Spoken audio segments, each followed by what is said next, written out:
Welcome to Harmony Talk, the podcast that celebrates dreamers and doers shaping the world around us. This podcast is sponsored by AM Skyer, a third-generation family insurance business started in 1920. I'm your host, Todd Stevens. Today, I'm delighted to be joined by award-winning architect, entrepreneur, and community catalyst, Michele Dempsey. From leading innovative, sustainable architecture projects to helping transform the city of Scranton, Pennsylvania, from coal to cool. Yes, of course, I'm talking about the fictional home of the television show The Office. She's a TEDx speaker and a mom whose journey has deeply shaped her perspective on what it truly means to build a sense of home. And today, we're diving into the mindset and vision behind it all. Michele, welcome to Harmony Talk. Thank you. It's great to be here with you, Todd. It's wonderful to have you on the program. And I have to ask, is coming from an entrepreneurial family in Scranton, Pennsylvania, was that sense of entrepreneurship and vision always in your blood? I knew I was going to be an entrepreneur before I knew I was going to be an architect. It was just my birthday is the same day as my papa, who is my dad's dad. And he started a business way back when. And then he helped my dad and his brother start a business. And I grew up in that culture and that environment and just always wanted it for myself, but I knew my road wasn't going to be laundry. I knew that pretty early on. Even though it was a wonderful business, I was very proud of it. You know, my family has done very well in that world, but I knew I had a creative spark and I just didn't know how it was going to realize itself until I found architecture. Right. And architecture is really the thing, obviously, you're well known for now. But, in those early days, was the kind of family business that, you go to work with dad and, and learn things from the bottom up. Is that how you kind of learned business yourself? Yeah, I love to watch my dad. Like he was a master entrepreneur. He just made it look so easy. And it's not easy, by the way, but he made it look so easy and he enjoyed it so much, I loved Saturdays going to the plant with him. That's what his office was called, the plant, right? And just like wandering around the plant, crawling inside, dryers and riding, all the equipment there was like an amusement park for me. But mostly I loved to see him walk around and check everything. And if I went to the plant with him during a time when people were working there, because there was a time in our lives growing up where we all had to do our tour of duty working at the plant, right? In the Sure. uniform and linen supply business. And I did mine out working on fleet maintenance. So working on the trucks, which was a lot of fun. But I would watch my dad go around and he just treated everybody with such respect and such, like he really listened to them and he, wanted to hear what they had to say. He believed that they always had something to bring to the conversation. And just the way he listened and treated the people that he worked with, it really rubbed off on me. And I love those. I loved hanging out with my dad and just seeing how he was just so good at what he did. And it didn't matter. It was laundry. And then he was on the board of Fidelity Bank and he helped grow that bank. And no matter what he was involved in, he just always knew how to elevate it. Great life lessons there as well, not only business lessons, but you said you went a different path. So we should tell our listeners too, that's Dempsey Uniform Linen and Supply Company that your father was so deeply devoted to for so many years. But you said that wasn't for you. So what drew you to architecture? Yeah, thanks. So my brother and sister run that really well today. I wasn't really sure what I wanted to do. Like a lot of kids when they go to college or just, they're just looking at what the next chapter of their lives is going to be. I had no idea. So I ended up going into engineering. Don't ask me why. I'm the worst engineer that ever walked the halls of Lafayette College, but it was a Bachelor of Arts in Engineering, which is now known as Engineering Studies. And I took a history of architecture course with Bob Madison at Lafayette. And it was just like a bolt of lightning hit me. Wow. All of a sudden I realized that buildings had language and that I understood that language and that it resonated with me. And the next thing I knew, I was taking courses over at Lehigh because at that time Lafayette didn't have an architecture minor and exploring architecture more. And I never looked back after that. I just loved it. Ended up going and studying. I studied in Italy while I was still in college. I spent a semester abroad there. I ended up going to the University of Pennsylvania to get my master's and studied over in Japan for a summer, which was just Hmm. phenomenal. Like what a culture and what an incredible two very different worlds to study architecture, and both influential in different ways and in very impactful ways. Those influences seem to come through in your work. And, like we've said a couple times so far, you're known for architecture, but you're also known for thinking beyond design. And what you mentioned just a moment ago, buildings have a language. Can you tell us more about that? Because we definitely look at your work and see more of a soul to the buildings that you're building rather than just a structure. Is that accurate? Yeah, I would say so. Yeah, I think what I've learned over time is that, you know, environments tell a story, right? And they really influence the way that we experience our lives. They do shape our experience of life. And I think that that can be a home, that can be an office, that could be an outdoor space. We are extremely influenced by the environments we're in. And you know that. When you go to a place that's beautiful, and you might not even be able to say why you love being in that environment, right? But there's just something about it that touches you. It could be the way the light is coming in. They've considered, the choreography of how you're going to move through the space. Like that's all thought through by architects.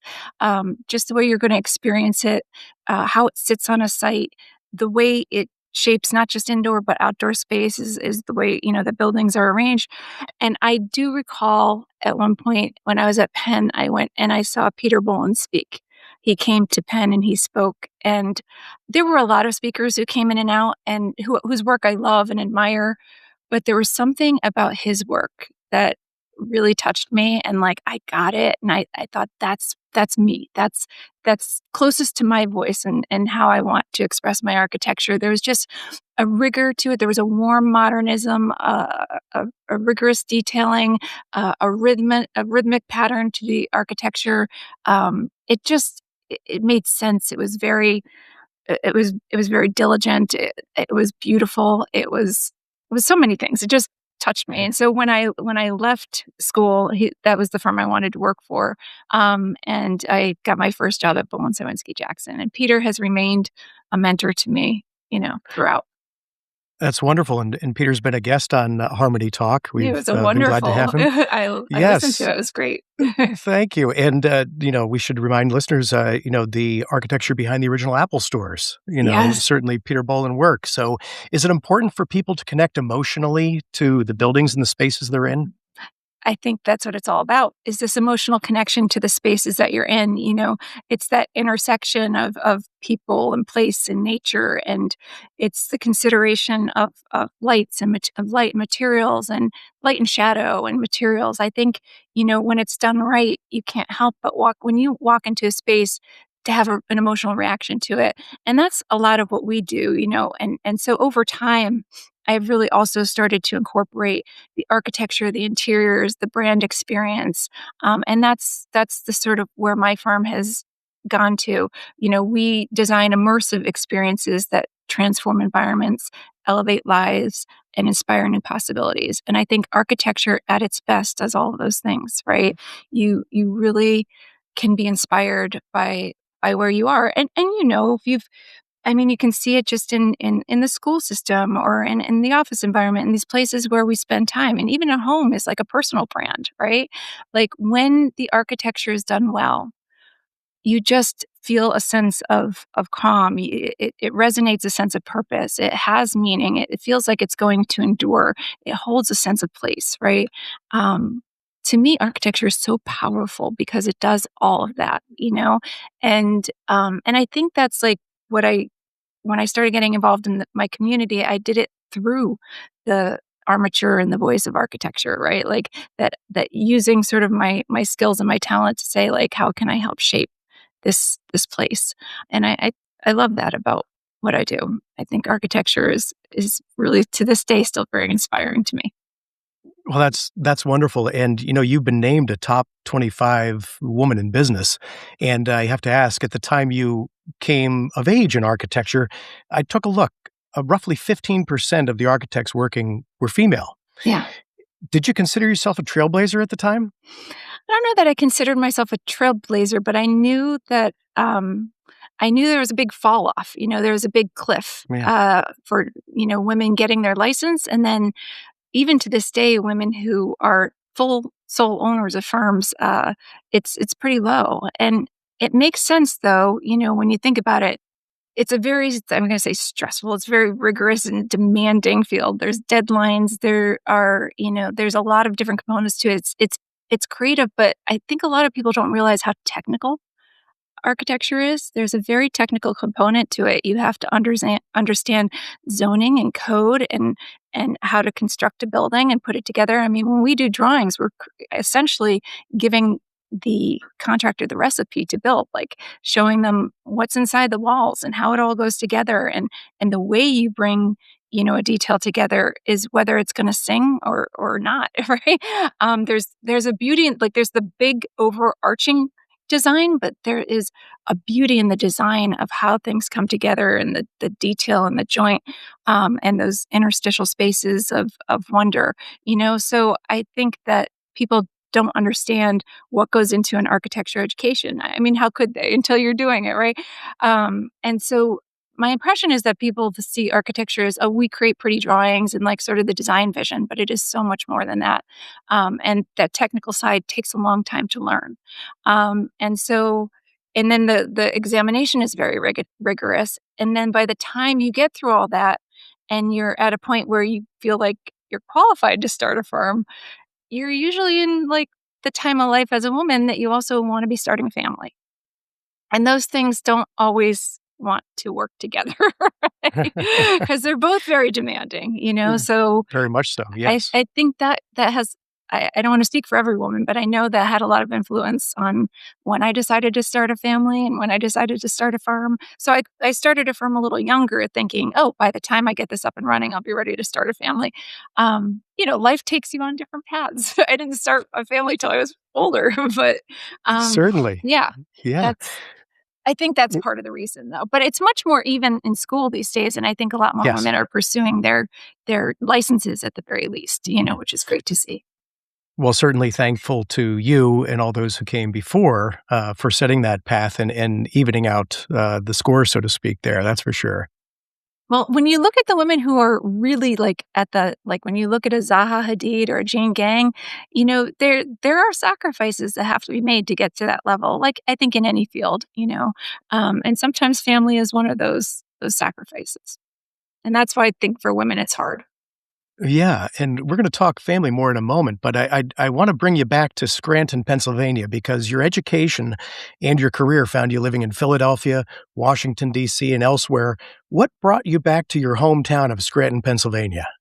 Yeah, I was like, I loved working at BCJ. Then I went down to Washington, D.C. I was working for Buyer Blender Bell and Hani Hassan, who I love.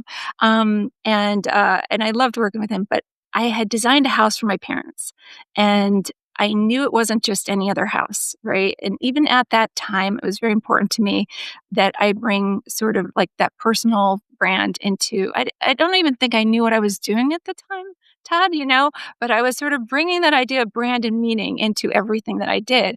So I had designed a house that was conceptually based on a coal breaker house as the point of departure, which is, of course, it alludes to our region, because my grandfather was a breaker boy. He left school in the fifth grade, the one who I shared the birthday with. He left school Wow. in fifth grade.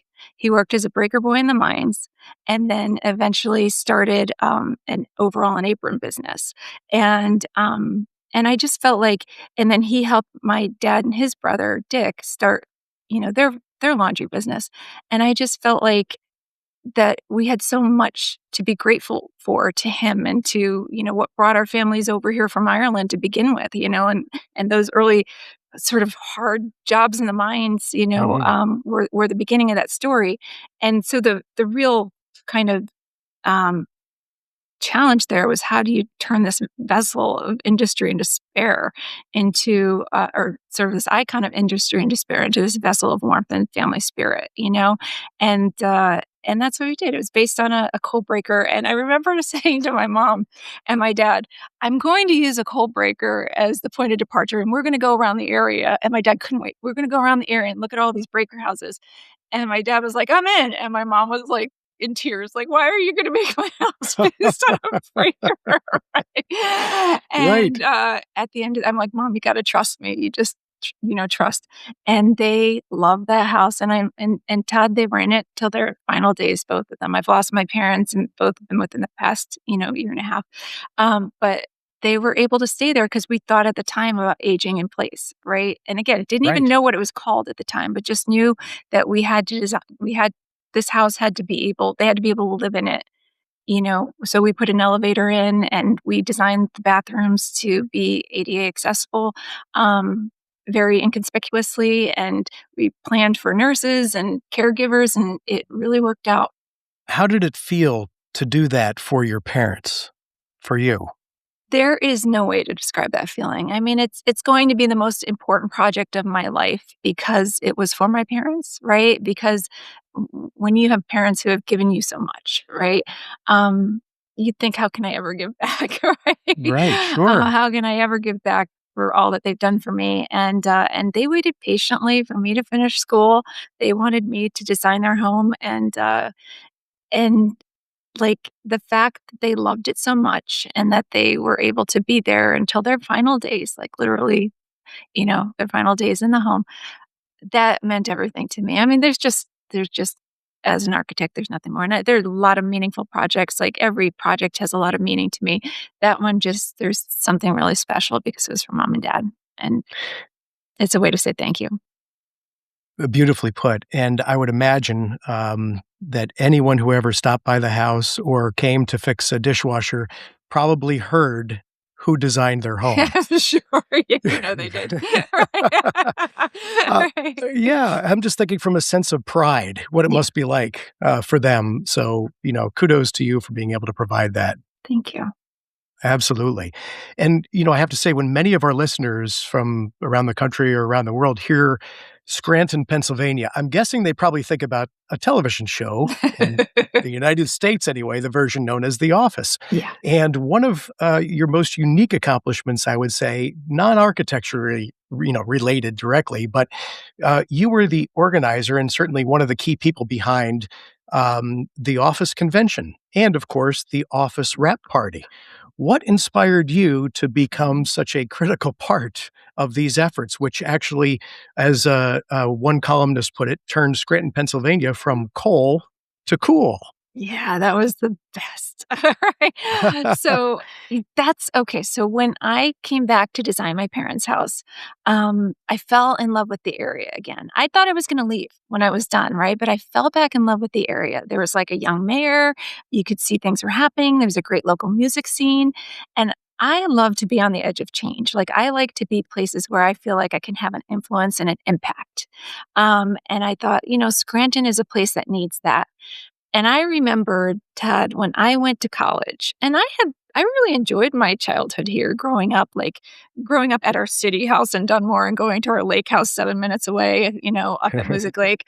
I just had a wonderful childhood. And I went to college, and every time I told people I was from Scranton, the immediate response was, "Oh, I'm sorry," or "I hear that place is a dump," or whatever it Oh, was, right? sure. And it was, like, really hard, hard on me to hear all that because 'cause I'm like, "Well, who are you to say that? Like, how do you know?" Right. So it, kind of became something important to me to, figure out, what I could do to change that perception and make the area better, and that was, when I moved back, something that I was like, "How do I do this?" I think I now have the skills to get back to my area. And so sometimes fate sort of takes a hand as well, right? And so I had just started my firm. I was maybe a year into it, and I opened my laptop, and it was, I opened the browser, and there were all these news stories, and one of them was about how Preston, Idaho was seeing this economic boost because all of these fans of the cult movie Napoleon Dynamite were going to Preston, Idaho to visit all the different spots that were in the movie. And just something instantly clicked. I'm like, we are the hometown of this show that's now becoming really popular on TV, The Office. And we should be taking advantage of that, because this is ongoing. It's not just a one off movie. This is, it's just picking up speed. And I instantly thought, we need to have a convention, right? And I swear to God, it wasn't just because I wanted to meet John Krasinski, right? Like I could, like I could instantly, my head was as an architect thinking, and a visionary, kind of like thinking bigger picture, like what could it do if we brought people here to see what this town was really like? Because what I've realized is the people who have like sort of tough things to say about Scranton are people who have never been here or who have never left. Hmm. And so I thought, well, how can we get people to come here and see how great this community really is? And so that's when the idea kicked in. But as you know, Todd, an idea is just an idea until you act on it, right? So I Right. started having all these conversations with people, and everybody thought it was a great idea. But every time it came to taking action on that idea, it was like it would just die. It would just die. But for some reason, and I think listeners can kind of feel themselves in this. When you have an idea you really are passionate about, it won't let you go. And it won't die, right? Like, Right. and this one would not let me go. It was like a dog with a bone. It didn't matter how many times I met with people and then nothing happened. I just kept talking about it and I just kept like at it. And then finally, two people from different, perspectives said, we need to introduce you to Tim Holmes. One of them was Sarah Hailstone, who also became very involved in the office convention and rap party.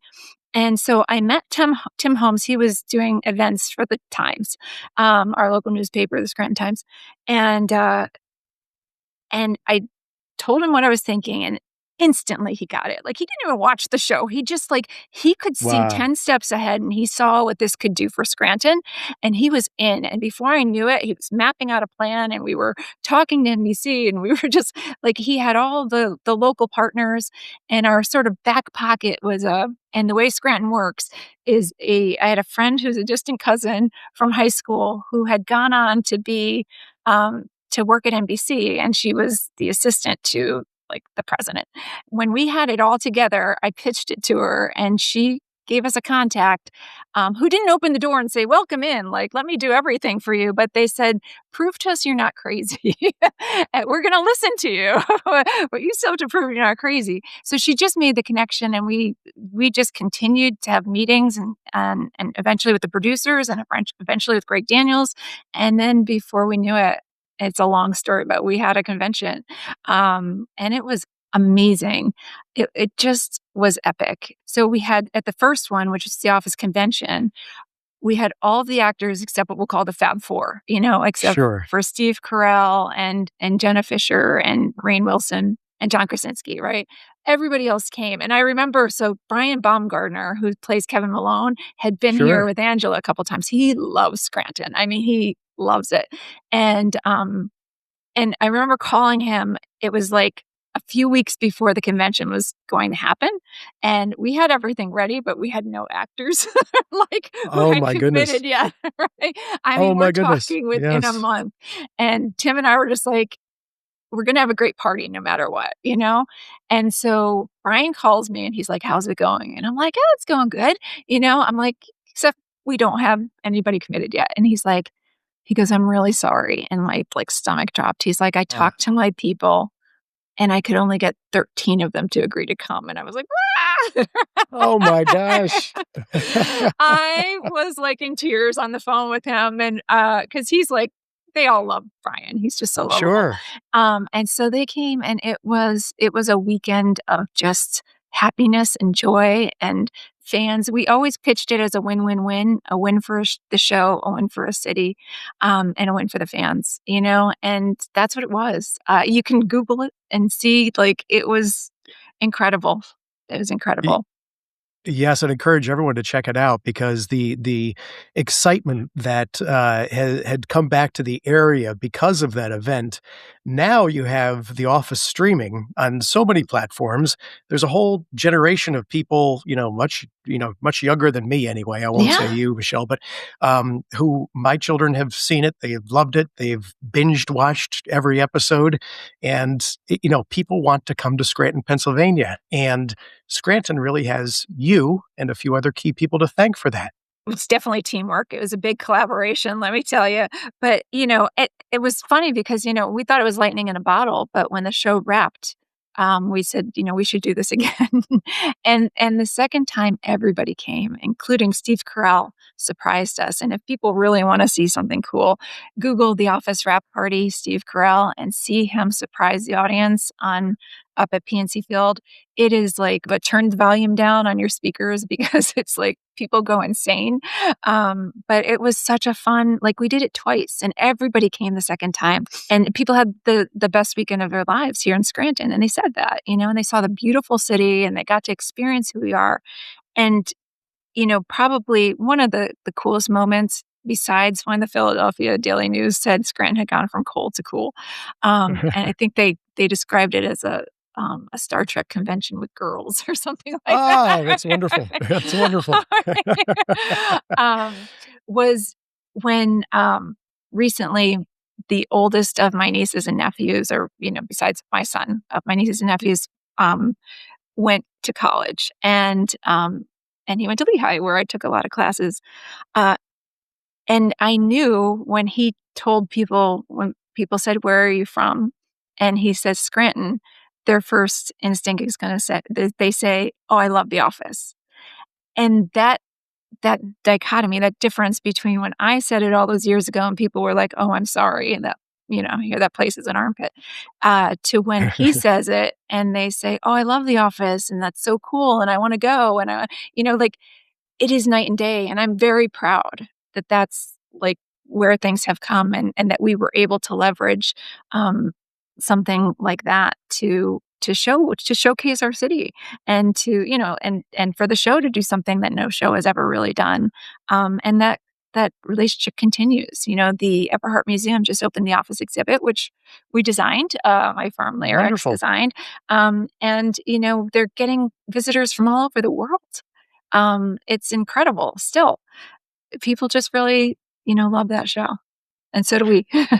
I think about your career, growing up in Scranton, becoming an architect, entrepreneur, starting your own firm, civic and community spark, really, tremendous leadership qualities there. It seems there's, nothing you can't do, or at least won't try. But perhaps, one of the most important things we talked briefly about family earlier on, most important thing, in life, as we all say, is family. You're also a mom. And you achieved that goal. You got to a point you said, I think it's time. But, perhaps not in the traditional way that some people would consider becoming a mom. Would you mind telling us a bit about your journey to motherhood? Yeah. What a journey it's been. I just, I decided, I want to be a mom. And it was like, it was sort of, I was married, and as sort of the marriage was ending, this desire to be a mom was beginning. And long story short, I ended up adopting two boys from Kyrgyzstan. And they were 9 and 13 when I adopted them. I had hosted them, which means I spent like, 6 weeks over a summer, 4 weeks over winter with them. And within a year of meeting them, they were my sons. And I love them so deeply. And, my older one is taken me down some roads. I've learned so much through them about childhood trauma, and about, um, just a lot of things I didn't experience as a child, and that I've had to quickly become expert in and find wonderful people who are expert in. But they are just beautiful spirits, and I wouldn't trade my experience as a mom for the world. That's wonderful. And, how blessed they are to have you as a mom. Has becoming a mother over these years changed your outlook on life in general? And has it influenced your work in any way? Yeah, I mean, I don't think you can be a mom and not be changed in some really fundamental, profound way. Um, I see the world now just so differently. I'm more patient. I I have no judgment because I've had to understand. I understand so much more. What people's different stories that they go through, and having to understand my sons and their journeys before meeting me. They have shifted just the way I see and experience my life. Like, I have to, before everything was about my work, and now it's like I need to think of not just what kind of experiences I'm creating in my life for myself, but everything I do in work and in life is like for my kids as well, but also like what kind of environment, what kind of community, what kind of world am I shaping for them? And you when you have kids, you are always thinking about what you're doing for the next generation, Right. and Mhm. how you're planting those seeds, whose shade you'll never sit under, because they are your posterity. And so they certainly help me reframe the world in that way. And thinking about that home that you built, do you oftentimes hear your own parents' voices in your head when you're dealing with your children? Like, constantly, it's like my Oh, mom lives really? in my head, and it's like right? And that's a good thing, I'm just, Sure. and I talk to her too, I'm just like, but everything I do, I'm like, what would mom have done here? What would dad have done? They were very different in terms of their approach to things, um, and yeah, like every other parent in the world, I hear myself saying things I swore I would never say. I see Sure. the karma, now I like to keep my house so neat, but my bedroom growing up was just like a mess. And like now I walk into my kid's bedroom and I'm like, clean, why can't you keep it clean? I'm just like, and I just, when my mom was alive, I'd sent her a picture once and I just labeled it karma. Um, Oh my but, goodness, yes. but yeah, I Yeah. definitely, more than anything, it's the values they instilled in us that Mhm. I am really careful to want to instill in my kids because they raised 6 kids with, a beautiful set of values and love for each other. Um, and I want them to have that same, bonding, brotherly bonding, love of family, Mhm. and values that we were given. Well, so much of what you've done and taken on brings the word to mind to me, fearless. Hmm. Do you have to be fearless to be Michele Dempsey? I don't know. Just a little crazy. I think you're right. That helps, right? I actually Yeah. think, well, I had when I was younger, when I was 6 years old, I started taking karate. And my karate teacher was Marianne Walsh, Master Marianne Walsh, and she was my hero. Like I loved her. And she always used to tell me, because I just do things without thinking, right?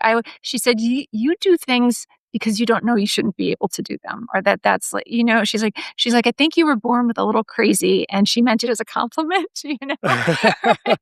And I took it as that, Sure. that sometimes it's better not to know what the limitations are, or what, that just do it. Just go for something and don't let people give you boundaries or say that this is what should be possible. I think, you define what's possible. And just, go big, and try hard. But what I learned early on is like that, we are all capable of being change makers, right? That we are all capable of transformation, and that we all have more power inside of us than I think sometimes we give ourselves credit for. I think anybody who has an idea and the willingness to take action on that idea and not let it go and be relentless and determined, on this Dreamers and Doers podcast, if you have that kind of don't give up, relentless attitude towards something, you can make it happen. You just have to find your people. I've done it over and over, where I found my people for the office convention and we're still best friends to this day. I helped found a group called Friends of Lackawanna, an environmental group in the area. I found my people, and that group for 14 years has been helping to protect the environment of Northeast Pennsylvania, and particularly Dunmore, and against the expansion of a landfill. And so it's like you just have to continually find your people, and because you can't do it alone, right? Right. But if you have an idea, you don't give it up. It won't let you go. If it won't let you go, you've got to roll with it. Find your people, and then be willing to do the work. That's inspiring and actually answered my question, which was what advice do you have? But you just very succinctly put that out there, and I truly appreciate that. And one other story that I think I heard really reminded me and reflected very well on what you just said was that I did hear that when I believe you were at Lafayette, you wanted to play flag football, and the athletic director there told you there was no female flag football team, correct? That was the genesis of me realizing that, like, what a difference one person could make, because I wanted to play flag football. I had seen it at Notre Dame, and he told me that women weren't involved in intramurals at Lafayette, that they just didn't like it, and it was just silly. And he said, if you find the women to play, I'll get you the equipment. And by the time I graduated, it became so popular. Flag football became like, one of the most popular events at the school because, it was actually on campus, and the football players were the coaches to the sororities. And so anyway, and all the clubs, what I realized by the time I graduated is that 75% of women at Lafayette were involved in intramurals, and it became a big program, all from that one conversation, that challenge. Do you know what I mean? Like, I took it as a challenge because I'm like, no, you're wrong. I want to play. I know there are more people who want to play sports here. There's just nothing here for us, right? So that kind of influenced everything else. And I think where all that comes around for me, and like that wanting to make change on a bigger level, not just through architecture and through what I do, with Layer X, but I started a podcast myself with my friend Liz Graham, called Spark Me, and it's on a bigger level for women, primarily, who want to share the lived experiences like we're sharing here, our collective wisdom, and share resources as we kind of find that we're going through these times when we're raising kids at the top of our careers, taking care of parents, and so much is happening, going through a lot of hormone changes and shifts in our bodies, and just wanting to create a community that helps each other. And I think that's just another way, like, I feel like I can make a change and help, it's always comes back to community in a way, whether it's my community here or greater community. I just want to be able to make a difference in some way, shape, or form. I think anybody can. It's a great message. And Yeah. when I think about, your firm Layer X that you mentioned, you've got a great vision, mission, statement. And when you walk into your lobby, which you can see on your website, some of your values are terrific. Be kind, Uh-huh. which is emanating from you. Be unstoppable, which seems to be, That's a big one. certainly your mantra. And one of my favorite, don't be an effing stiff. You gotta have fun, Todd, You okay? You gotta have is that what fun. that's about? You gotta Yeah. have fun and Yeah. Don't take don't be an yourself effing too stiff. seriously. Don't take it all too seriously. It's like this is a short journey that we're on, right?